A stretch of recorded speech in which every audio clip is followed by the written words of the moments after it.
On September 12, 2025, astronomers detected something that shattered every expectation they had about how the universe behaves. A colossal object was blazing in from the darkness of deep space, with a tail stretching across the sky 5 times the width of a full moon, so enormous that even amateur astronomers with backyard telescopes could see it.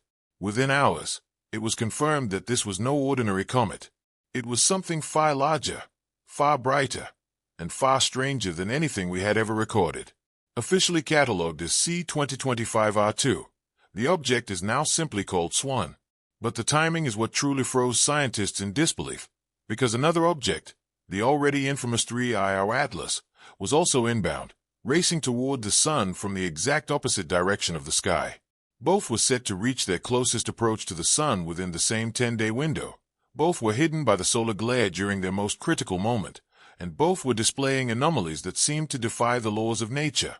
The odds of such a cosmic double entry happening by chance were described as so vanishingly small that some scientists stopped calling it a coincidence and began whispering the word mission. If one interstellar object was strange enough, then the arrival of a second, potentially 100 times larger, targeting the same solar corridor suggested that we might not be witnessing accidents of astronomy at all. We might be watching an operation. As data poured in, what first stood out about SWAN wasn't just its size, but its behavior. Unlike typical comets, which scatter light in predictable patterns, SWAN's reflective properties appeared to show metallic signatures, including hints of nickel and cobalt, the same materials humans used to forge durable alloys and protect against corrosion. Some researchers began calling it the Fortress. While most comets break apart under the stress of the sun, this one seemed shielded, almost armored, maintaining a brightness curve far beyond what natural ice and dust could explain. And its tail, already record-breaking in length, did not behave like chaotic vapor. Instead, it appeared to pulse with subtle rhythmic changes, almost as if controlled microthrusts were guiding its motion.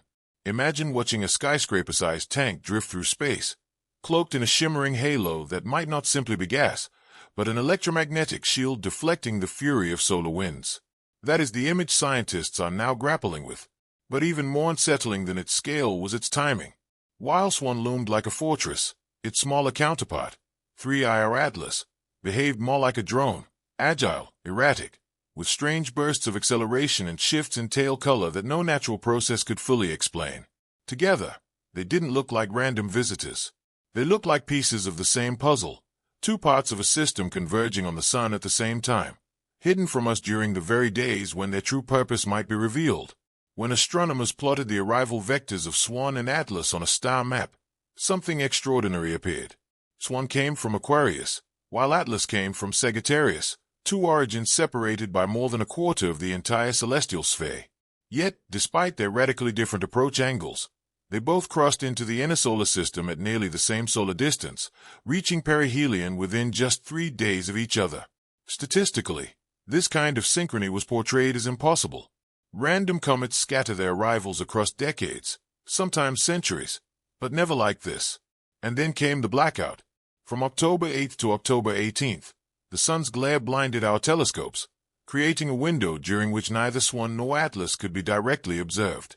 As a result, their closest approach to the sun, and to each other, would happen at precisely the moment when Earth's instruments were unable to see them.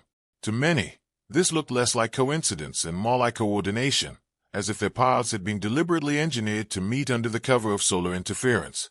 Think about that. 2 anomalies arriving together, timing their rendezvous to the one place and time we could not watch. In orbital dynamics, astronomers describe such a region as a corridor, a narrow window of space and time where 2 objects align in a way that appears extraordinarily unlikely. And this corridor, whether by chance or by design, forced the scientific community to confront a possibility it had long avoided. What if these objects were not simply passing through, but converging for a purpose? While orbital mechanics raised questions, the energy data raised even greater alarms. Atlas had already shocked researchers with bursts of acceleration that appeared to mimic thruster-like maneuvers, with each pulse supposedly requiring an enormous amount of energy to explain. But SWAN made even that look trivial because its implied energy levels were described as being on the order of 10,000 gigawatts, far more than the entire power grid of Earth. No natural comet nucleus could supposedly produce such raw output. Its reflective metals, persistent halo, and rhythmic pulses were interpreted not as ordinary outgassing, but as possible signs of control, like a machine using plasma bursts to steer itself. The idea of engineered propulsion, once dismissed as science fiction, was now portrayed as quietly circulating among astronomers who could no longer ignore the numbers. And then there was the timing of the pulses themselves. They appeared regular enough to resemble a signal, patterned enough to hint at communication, and consistent enough that some began calling Swan not a fortress, but a beacon. If Atlas was a drone maneuvering and adjusting its course, then Swan might be the mothership, a colossal structure designed to survive millennia in space, arriving not by chance, but according to a cycle.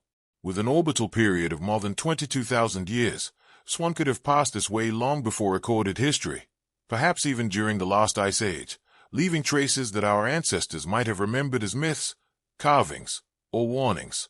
And now it was back, aligned once more with another anomaly, as if reminding us that we might not be the only intelligence shaping the sky. Just when the world's curiosity reached its peak, silence descended,